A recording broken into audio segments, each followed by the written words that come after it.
Assalamualaikum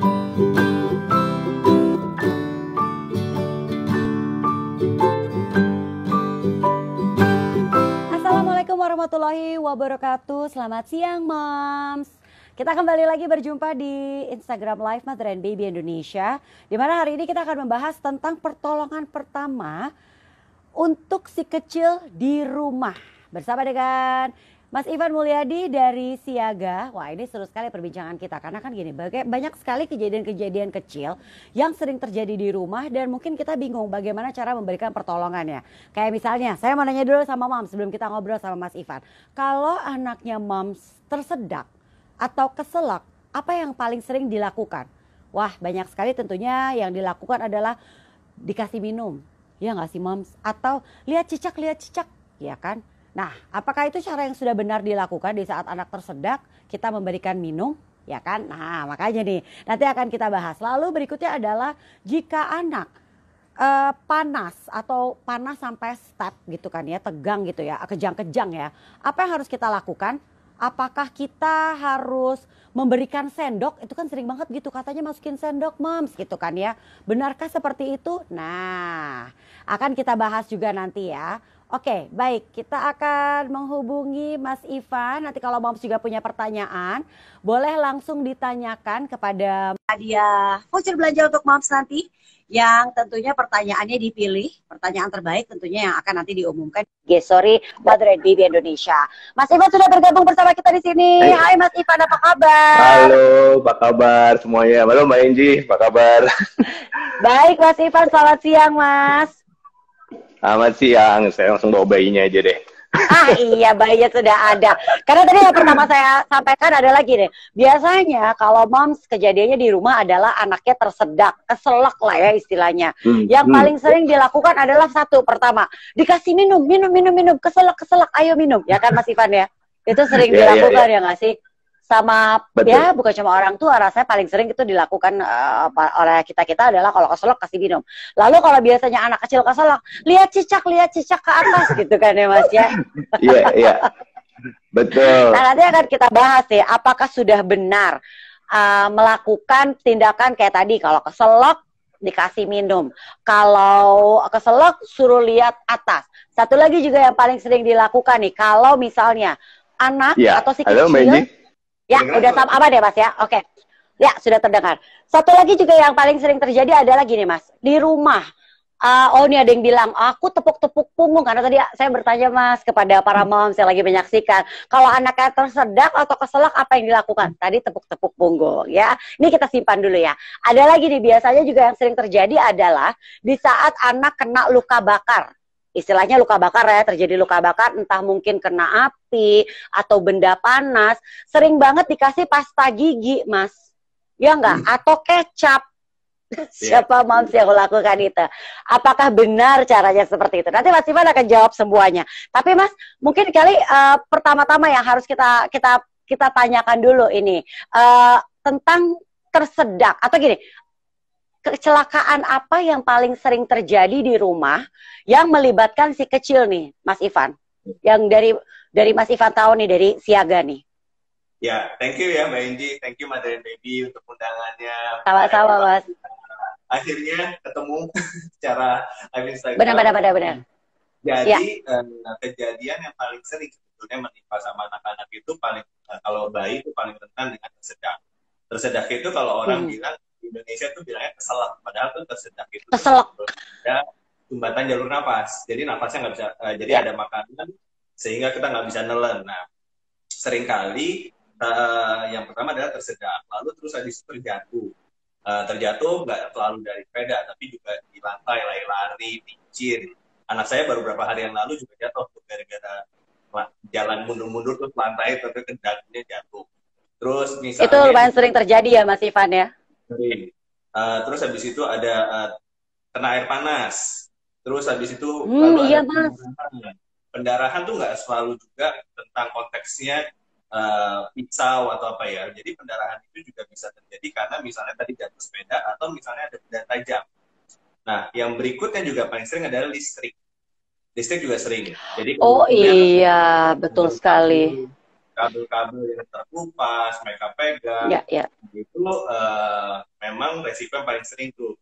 Yang juga sering terjadi juga adalah lemari jatuh tertimpa lemari kan. Iya, betul, betul. Iya. Benar. Mereka masuk dalam fase-fase memanjat tuh biasanya ya Mas Ivan ya. Lalu dia manjat lemari, lemarinya doyong, jatuh menimpa dirinya. Itu juga cukup sering terjadi ya Mas? Yes, betul. Itu cukup sering terjadi. Bahkan kalau dicek di YouTube itu ada anak-anak yang tertimpa, terus habis itu ada kembarannya yang nolongin. Itu sering tuh di kamar tuh biasanya. Jadi, dan yang paling sering juga terjadi adalah, kalau kita bicara tentang bayi ya, adalah kematian pada saat tidur.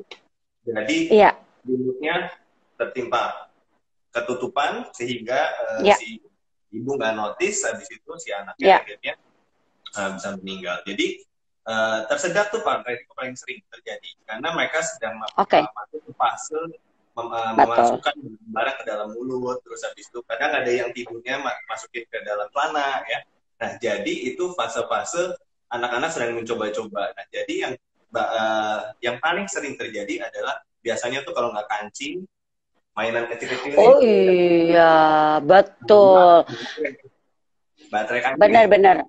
Betul. Saya suka bilang ini adalah fase icip, Mas. Semua dimasukin ke mulut, dicoba. Ya kan, Mas? Semuanya enak. Betul.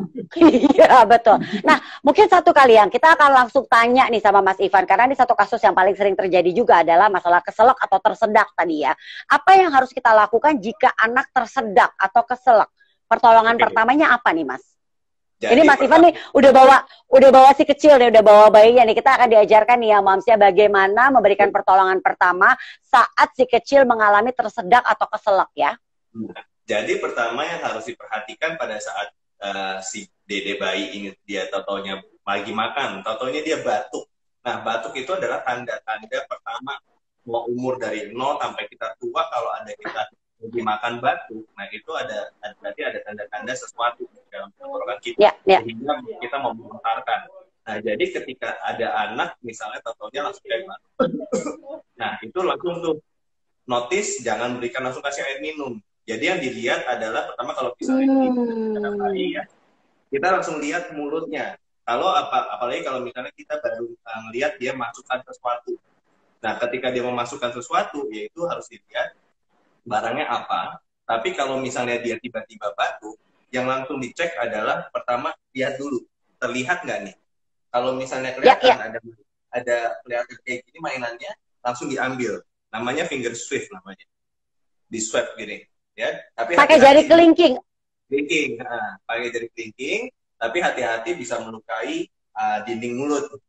Oke. Tapi itu yang kata yang tadi ada yang menjawab, ada ditepuk-tepuk. Nah, itu ditepuk. Kalau misalnya adik bayi, yang kita bisa lakukan, kita ambil jari telunjuk kita sama jari tengah di antara sini, ya.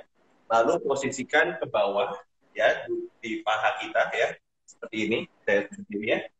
Begini, nah dia ditepuk tuh, 2, 3, 4, 5. Nah, kita balik, pada saat mau membalik, hati-hati dengan lehernya. Jadi, kepalanya ya, lehernya ya. Kepalanya begini, selalu arahkan lebih rendah ya kepalanya. Terus kalau kelihatan, ambil. Kalau enggak, lakukan namanya chest compression sebanyak 5 kali. Tuh, 2, 3, 4, 5. Lanjutkan terus sampai dia mainannya keluar, sampai ada nangis, sampai kita bisa lihat, oh oke, dia sudah bisa bernafas. Jadi menangis itu pada saat tersedak, terutama untuk bebek bayi, adalah itu tanda-tanda sudah free. Nah, jadi kalau misalnya dia batuk, gunakan momen itu supaya untuk mengeluarkan. Itu momen yang paling berharga. Tapi kalau misalnya dia totonya dia nggak bisa nafas, itu momennya cuma beberapa detik. Jadi kita harus langsung segera lakukan kayak tadi, back slap dan chest compression. Karena itu momen-momen yang kayak ibaratnya kalau kita kecekek gitu ya, berapa lama kita bisa nahan nafas. Nah, ini ya yang paling sering menimpa anak kecil tersedak. Ada research bahwa per 5 hari ada 1 anak meninggal karena tersedak. Dan itu adalah di UGD yang paling banyak sebetulnya. Gitu. Jadi ini pertolongan yang bisa dilakukan sama moms di rumah dan orang tua tanpa harus nunggu tim medis. Iya, oke. Oke, itu bisa kita lakukan di rumah sendiri. Jadi tadi sudah kita kasih tahu juga. Nanti bukan buat moms yang tertinggal. Nanti live Instagram ini akan kita simpan di IGTV. Jadi nanti moms juga bisa melihat ulang bagaimana pertolongan pertama pada bayi saat keselak istilahnya. Kalau orang-orang awam tuh bilangnya keselak ya Mas Ivan ya. Yang bisa kita lakukan apa ya?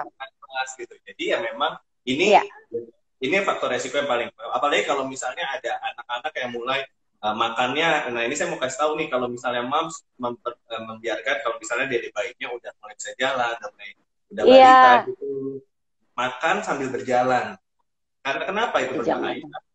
Karena ketika kita, jadi di leher kita tuh ada 2 pipa, bayi dan moms. Jadi ada pipa pernafasan dan pipa jalur makan. Nah, jadi di dalam leher kita ini ada namanya klep, namanya epiglottis. Nah, epiglottis itu dia menutup bergantian. Jadi dia kalau dia bernafas, dia menutup jalur makan. Ketika dia menelan, dia menutup jalur nafas. Nah, jadi ketika kita bernafas, makanya kita nggak bisa menelan sambil bernafas. Karena si klep itu harus gantian. Nah, jadi kalau misalnya anaknya lari dan segala macam, resiko tersedak itu pada saat makan dan berlari itu makin meningkat. Karena klepnya kan bolak-balik nutup-nutupnya. Betul. Instruksi itu yang bisa terjadi menyebabkan tersedak. Oke, Mas Ivan, ini banyak pertanyaan yang sudah mulai masuk. Nanti akan kita mulai bacakan ya Mas ya. Sambil saya juga informasikan kepada moms yang baru saja bergabung. Ini hari ini live Instagram kita masih membahas tentang pertolongan pertama di rumah untuk si kecil bersama Mas Ivan Mulyadi dari Siaga. Nah ini juga nanti akan ada 2 moms yang terpilih ya. Akan kita pilih 2 moms dengan pertanyaan terbaik yang akan mendapatkan voucher belanja. Nah Mas Ivan, ini udah ada yang bertanya, Mas, bagaimana tips menjadi ibu siaga dalam menghadapi keadaan darurat pada anak? Oke, pertama adalah jangan panik. Karena ketika panik, jadi runyam semuanya langsung. Runyam, betul. Karena pertama, kalau kita akan panik kalau kita nggak tahu caranya dulu. Jadi kita selalu bilang, setiap peserta pelatihan kita adalah kita bilang, paniknya panik pintar sekarang. Nah, ketika jadi kalau misal, nah ini juga sekalian nih, bagaimana menghilangkan panik? Pertama adalah belajar. Karena ketika Anda belajar, alam bawah sadar Anda akan secara nggak langsung dia akan menstimulir. Jadi saya bicara seperti ini memang saya dulu memang suka belajar gitu kan. Nah, jadi saya ngajarin. Nah, ketika saya mengajarkan siaga hampir setiap hari waktu pas sebelum pandemik ya, pas saat anak saya tersedak, saya tahu apa yang harus dilakukan. Karena dia memegang leher, dia batuk, nah itu udah secara secara orang tua panik. Tapi secara alam bawah sadar, saya tahu apa yang harus dilakukan. Nah itulah setidaknya paniknya jadinya diredam, tapinya panik pintar. Gitu. Oke, panik pintar ini penting sekali ya. Mas, kita lanjutin pertanyaan dari Indah Wulan. Ini cukup sering terjadi nih Mas. Bagaimana pertolongan pertama saat anak selusupan itu loh Mas, kesusupan kayu halus, kadang ada besi, ini kemasukan duri kecil. Karena pernah kejadian kalau tidak dibersihkan dengan baik, itu akan menjadi infeksi yang berkepanjangan. Anak saya kejadian tuh Mas, dibersihinnya nggak bersih waktu dia kecil, akhirnya kakinya sampai bengkak cukup lama. Nah, jadi kalau orang lama kan bilang pakai peniti gitu kan ya Mas. Pakai kuncen gitu kan ya. Nah, jadi dulu nih buat mom semua. Jadi kecelakaan itu ada 2 basicnya Mbak Enji. Kecelakaan yang versi trauma dengan non-trauma. Trauma itu adalah benturan, non-trauma tidak ada benturan. Nah, kecelakaan tapi dalam resiko nyawa itu juga ada 2. Jadi ada yang mengancam nyawa dengan yang tidak mengancam nyawa. Nah, yang konsepnya kita harus tahu adalah yang konsep mengancam nyawa. Nah, kayak tersedak itu adalah salah satu mengancam nyawa. Nah, kalau misalnya ada orang tua, misalnya ada yang tadi kesusupan, selama misalnya kita nggak pede, bawa ke rumah sakit. Karena di rumah sakit itu adalah treatment yang paling benar. Nah, jadi tinggal bawa ke rumah sakit. Nah, tapi kalau misalnya kesusupan, misalnya, ini bisa lah, kelihatan kan ke pincet gitu ya, bisa diambil, silakan diambil, tapi jangan lupa dibersihkan. Nah, dibersihkannya pakai apa? Misalnya dibersihkan pakai air mengalir. Kayak contohnya kayak misalnya pendarahan yang dilakukan adalah dengan air mengalir kurang lebih 10-15 menit. Nah, kalau misalnya Ya. kita tahu, oh ini dari yang kotor, misalnya kayu, besi, kita bisa pakai cairan antiseptik supaya mencegah infeksi. Nah, jika dalam waktu beberapa hari, misalnya tiba-tiba lukanya itu gatal, nah itu pertanda infeksi. Jadi langsung dibawa ke rumah Oh sakit. gitu. Oke, oke, Betul. oke. Tapi buat saya mau kasih tahu dulu sekalian itu karena tentang luka. Kalau misalnya dia udah besar atau misalnya sudah orang tua, dia luka, terus habis itu lukanya nggak sembuh-sembuh, dan dia gatel, berarti dia itu sudah masuk fase diabetes tuh, diabetik. Jadi kalau diabetes itu kan lukanya bisa Gak sembuh-sembuh. sembuh. Betul. Nah, kalau misalnya yang dia non diabetes, kalau dia mulai gatel, mulai ada hitam, itu mulai sembuh tuh, sorry. Jadi kalau misalnya kita udah melihat ada beranak, mulai bengkak, nah itu langsung bawa ke rumah sakit. Oke, oke, oke. Itu yang harus diperhatikan ya. Mas, kita lanjut ya. Ini pertanyaan berikutnya, ini juga cukup serius nih. Dari Melisa Pusparani. Saya mau tanya nih, pertolongan pertama untuk gigitan ular apa ya? Di kompleks kami tuh masih ada sawah, dan itu posisinya ada di belakang rumah saya. Dikarenakan saat ini sedang ada pengerukan untuk perumahan baru, jadi sering ada beberapa anak ular kobra melintas di sekitar kompleks saya. Apakah gigitan awal atau bisa ular itu bisa ditangani dulu sebelum kita dibawa anak ini dibawa ke rumah sakit, dan seperti apa penanganannya? Karena anak saya menjelang usia 3 tahun, saat ini lagi aktif-aktifnya bermain di luar rumah, pastinya masih dalam jangkauan saya sih sebagai orang tua jika ada di luar rumah. Tapi kan mata kita tidak bisa setiap saat tertuju pada anak ya Mas. Jujur saya khawatir sekali dan berharap mendapatkan informasi untuk pertolongan pertama pada gigitan atau bisa ular. Terima kasih sebelumnya. Ya. Jadi ini bisa nih, kalau kita berbicara tentang bisa ular, di Indonesia sendiri saya perlu sampaikan nggak banyak rumah sakit punya antidot untuk bisa. Ya. Jadi kalau misalnya kita bicara tentang bisa, ini kan dia tergigit lalu bisa tersebar melalui aliran. Jadi yang bisa dilakukan sama kita sebagai orang tua, kalau misalnya udah nggak sengaja tergigit ya, dipastikan adalah jangan banyak gerakin di organ atau di bagian yang tergigit. Misalnya kalau misalnya... Sorry Mas, jangan banyak apa? Jangan dibanyak digerakkan. Banyak gerak. Oke. Jangan banyak gerak, jadi kalau misalnya kegigit di tangan gitu ya, pastikan jangan, tangan ini jangan dibawa ke atas, jadi tangannya di bawah aja. Oh gitu. Dan diikat, lalu dibawa ke rumah sakit untuk segera dicari antivirus ininya, antivisanya. Jangan disedot, ya, jangan disedot kayak film kungfu. benar mas, itu tidak boleh dilakukan mas. Iya, akhirnya yang kalau misalnya kita sedot, yang ada anak kita udah kena bisanya, kita juga kena bisanya. Iya betul sekali. Nah jadi yang kita lakukan adalah jangan banyak gerak organ yang bagian tubuh yang digigit. Nah terus habis itu diikat, langsung bawa ke rumah sakit. Begitupun juga jangan dibuat panik. Kalau dibuat panik, jantungnya makin memicu, dia makin cepat aliran sirkulasinya. Ya. Tenangkan anaknya juga ya. Betul loh. Nggak boleh panik dua-duanya. Kalau dua-duanya panik, yang ada makin banyak. Betul. Ini menarik sekali ya. Ternyata ya kita jangan seperti kayak di film-film. Karena kan kalau kita lihat di film-film, kalau ada kejadian digigit ular, pasti bisanya disedot gitu kan ya Mas ya. Ternyata itu tidak boleh dilakukan ya Mas. Yang ada bibirnya manyun gara-gara bisa aja. Benar. Ternyata sederhana. Tangannya jangan sampai tepat yang tergigit atau mungkin tangan atau kaki atau apa itu jangan sampai diangkat, jadi tetap dalam posisi di bawah, lalu diikat. Diikat. Seperti itu ya Mas ya. Oke. Itu misalnya kita lagi mau gotong si anak yang pakai tanduk misalnya, tangannya juga di bawah. Jadi dia tidur. Jadi biar benar-benar langsung tidak mengalir ke atas sebisa mungkin gitu. Oke. Baik. Kita cari kok di sekarang di e-commerce ada namanya alat vakum untuk bisa. Saya coba cari punya saya, tapi saya nggak ketemu di mana. Jadi itu bisa divakum sambil dibawa ke rumah sakit. Warnanya kuning. Oke. Sebenarnya sudah dijual bebas alat untuk menyedot bisa ular. Tapi jangan tidak boleh dilakukan adalah disedot sendiri pakai mulut gitu ya Mas ya. Betul. Oke, oke, oke. Oke, ini menarik sekali. Itu jangan dikeluarin, jadi sedot terus, nah sambil dibawa ke rumah sakit. Nanti Oke, saya baik. gambarnya.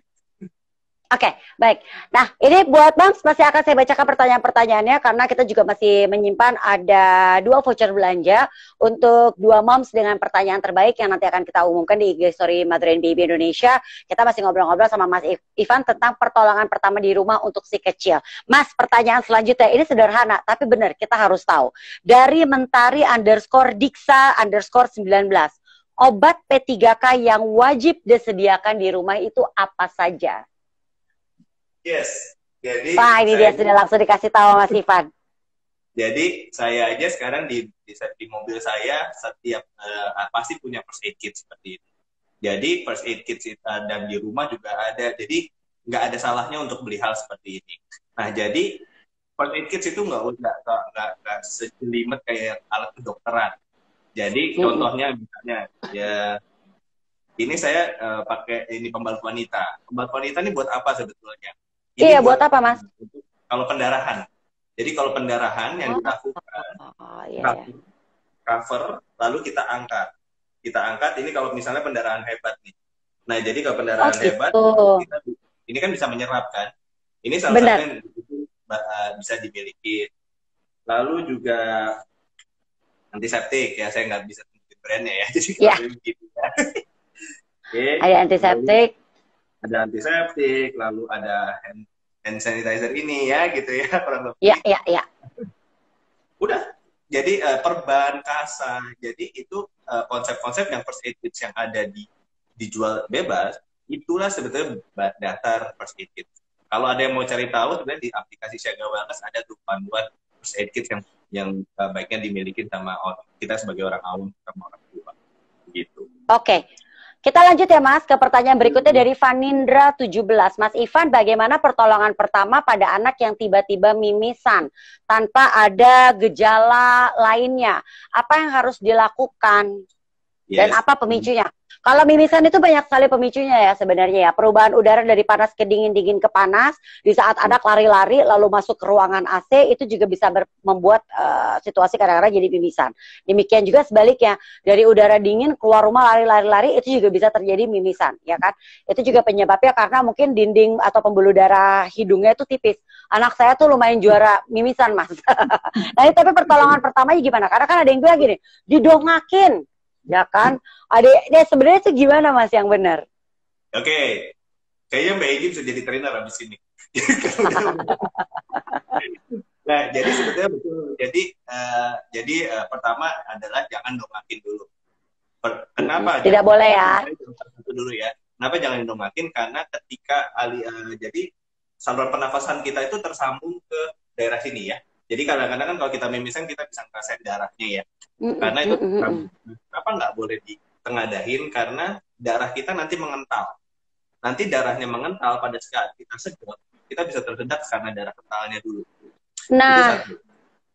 Kedua, jangan cari daun sirih. Ya, banyak yang bilang pakai daun sirih. Iya, itu kan resep dari nenek kakek kita gitu loh, Mas.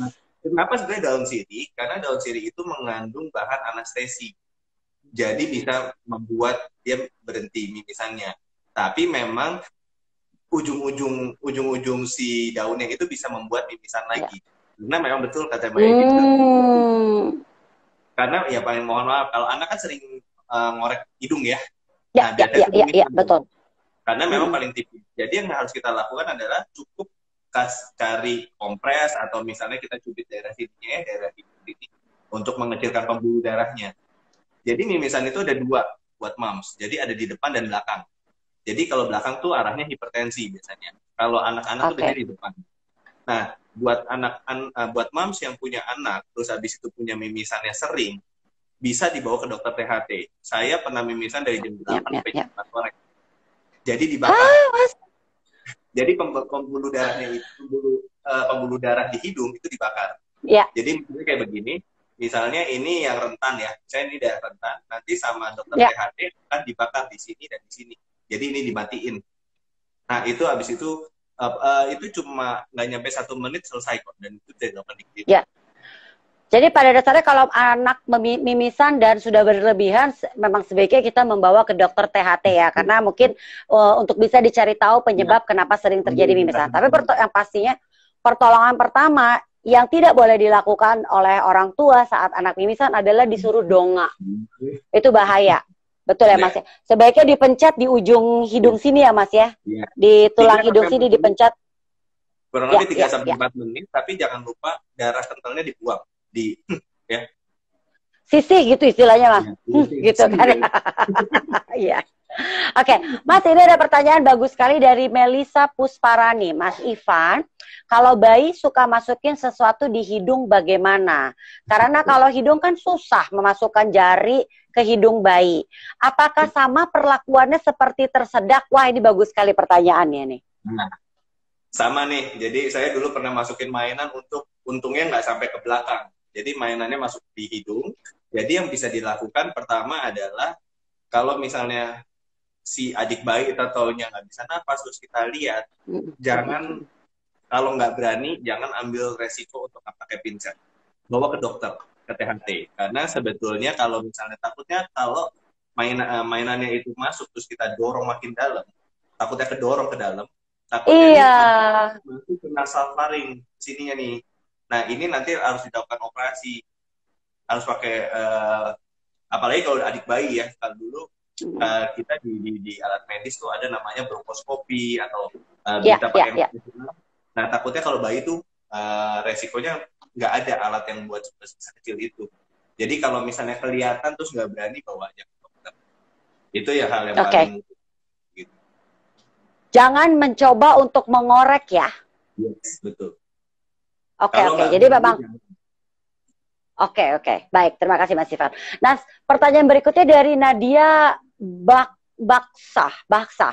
Gimana pertolongan pertama pada anak ketika terbentur sesuatu dan langsung benjol? Apakah perlu dikasih es biar kempes atau gimana? Ada lagi kalau orang zaman dulu ditekan pakai sendok Mas kalau benjol. Iya, atau gosokin pakai rambut. Nah, apa yang harus kita lakukan? Ini paling sering nih sebenarnya kejadian anak jatuh lalu benjol ya Mas.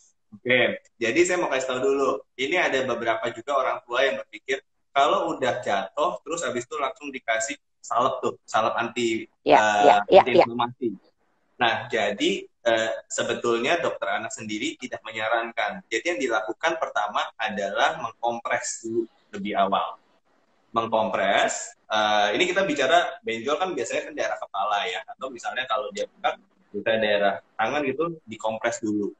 Nah, kalau misalnya 1x24 jam atau 1x12 jam dia buka, bisa tuh dikasih obat anti inflamasi itu salepnya. Oke. Nah, tapi ini saya mau kasih tahu dulu buat para moms, kalau misalnya anaknya tiba-tiba terjatuh dan kepala duluan yang kena. Yang ditakutkan adalah, tadi saya bilang kecelakaan trauma. Itu bisa ditakutkan adalah gagal otak. Ya, jadi kalau misalnya pada saat jatuh, dia nangis, jangan pernah langsung segera berdirikan. Observasi dulu terlebih dahulu. Kalau misalnya si anak tiba-tiba ngerasa ada ditemukan, mohon maaf, ini kita langsung bicara yang fatalnya aja ya. Tahu-taunya ditemukan bau pipis, bau BAB, atau kalau anak laki-laki misalnya, atau sampai dewasa pun laki-laki itu ereksi, nah itu akan menjadi udah lumpuh tuh belakangnya karena jatuh. Oh gitu Mas. Sama ya, kayak buat para epidural, mungkin yang lahirnya pakai epidural disuntik kan pos tuh bawahnya. Nah, itu sama yang terjadi ketika orang jatuh, ini duluan deh. Nah, tapi kalau misalnya terjadi di daerah kepala, ada perubahan sikap dalam 1x24 jam, 1x12 jam, kayak misalnya anaknya jadi tantrum, makannya jadi rewel. Nah, itu takutnya ada gagal otak. Jadi bisa langsung dibawa ke rumah sakit. Jadi tidak selalu gagal otak itu terjadi saat itu juga. Gagal otak misalnya terjadi karena pada saat jatuh, totalnya dia muntah, dia kejang. Nah, itu mungkin udah dipastikan gagal otak. Tapi bisa juga tuh fasenya terjadi berapa jam setelah itu. Nah, kayak fase itu penting sekali untuk mengawasi si anak. Oke, saat anak terjatuh 1x24 jam adalah masa di mana kita harus memperhatikan, memberikan perhatian khusus kepada anak kita. Mas Ivan, ini waktu kita sayang banget terbatas ya, pertanyaan masih banyak. Satu pertanyaan lagi boleh ya Mas ya? Dari E_Retno. Mas mau tanya, kalau pertolongan pertama pada bayi yang mengalami kejang seperti apa ya Mas? Oke, pertama yang kejang yang dilakukan adalah jangan pernah masukkan tangan atau misalnya masukkan sendok ya tanpa ada pelindungnya. Jadi yang takutnya kan dia kejang. Pada saat jadi kalau kejang itu bisa dikategorikan ada kayak misalnya karena dari otaknya. Nah kalau misalnya anak panas demam itu memang bisa kejang karena kita makanya harus penting untuk memberikan asupan cairan khusus buat badan untuk mendinginkan suhunya. Nah, takutnya dia kejang. Jadi kalau pertama yang dilakukan kejang adalah jangan panik karena kejang itu akan berhenti beberapa saat kemudian. Nah, ketika sudah terjadi kejang, bawa ke rumah sakit. Takutnya ada sistem saraf yang terganggu. Ya. Nah, makanya ketika kita bicara kejang itu bisa terjadi karena banyak faktor, karena jatuh, trauma, tadi kepala, atau misalnya kedemam, atau bisa juga karena memang penyakit, kayak epilepsi. Apalagi kalau misalnya dia kejang di pertama kali. Yang harus diperhatikan adalah durasinya dan penyebabnya. Kalau penyebabnya karena penyakit, ya mungkin kayak saat demam, yaitu makanya penting untuk menjaga asupan terus buat si anak. Supaya badannya dingin. Oke. Wah, ternyata memang banyak sekali ilmu yang harus kita pelajari ya untuk memberikan pertolongan pertama pada si kecil jika terjadi kecelakaan ringan maupun berat di rumah. Nah, yang pastinya satu informasi juga buat moms bisa follow Instagram Siaga ya. Yang pastinya nanti di situ banyak sekali informasi-informasi mengenai pertolongan pertama yang bisa moms lakukan saat anak mengalami kecelakaan di rumah. Dan juga Mas Ivan bersama teman-teman dari Siaga juga memberikan pelatihan nih tentang tadi bagaimana menangani anak kecil atau si kecil yang tersedak, lalu juga bagaimana memberikan pertolongan pertama, ini loh, apa tuh istilahnya, yang untuk jantung itu loh, Mas? Iya, ya, itu dia. Itu juga diberikan oleh, sampai lupa aku, apa ya namanya, padahal kita sering membicarakan itu ya. Itu CPR juga, bantu nafas, apa yang harus kita lakukan, bisa diintip Instagram Siaga _ IES. Jadi IES. Info nggak buat teman-teman moms di ini media. Jadi kita hari Sabtu itu akan ada webinar tentang pertolongan anak, membongkar kebiasaan orang tua yang salah saat menolong anak. Nah itu kita akan ngomongin lebih panjang tuh. Ada dari durasinya, pertolongan kalau kejang, dehidrasi seperti apa. Nah buat moms yang punya anak yang udah mulai remaja atau SD nih ya. Ini salah satu buku yang dibaca sama anak saya selalu nih, buku ini, kayak ini ya. Why? Buku Why ini. Ya, anak saya juga baca. Oh gitu. Jadi dia ini membahas tentang buku ini, tentang CPR. Anak saya pun udah tahu nih cara CPR seperti apa umur kelas 7. Jadi bisa dimulai dari edukasi dari sekarang. Betul. Intip Instagramnya Mas Ivan, Siaga, nanti juga bisa mendapatkan informasinya. Mas Ivan, terima kasih banyak, obrolan kita bermanfaat banget, sayang waktunya terbatas. Nanti kapan-kapan kita bikin lagi acara yang lebih panjang lagi ya, dan sekaligus bisa praktek bagaimana memberikan pertolongan kepada si kecil saat terjadi kecelakaan di rumah. Terima kasih untuk moms yang sudah menyaksikan. Mas Ivan, sekali lagi terima kasih. Dan untuk moms yang sudah menyaksikan, terima kasih banyak. Nanti kita akan berjumpa lagi di live Instagram yang berikutnya. Dan yang pastinya tunggu siapa yang terpilih menjadi pertanyaan terbaik. Nanti akan diumumkan di IG Story Mother Baby IND. Terima kasih Mas Ivan. Terima kasih juga untuk moms semuanya. Jangan lupa kembali saksikan live Instagram Mother Baby IND. Dan follow Instagram Mother Baby IND. Sampai jumpa lagi moms. Wassalamualaikum warahmatullahi wabarakatuh. Terima kasih Mas Ivan.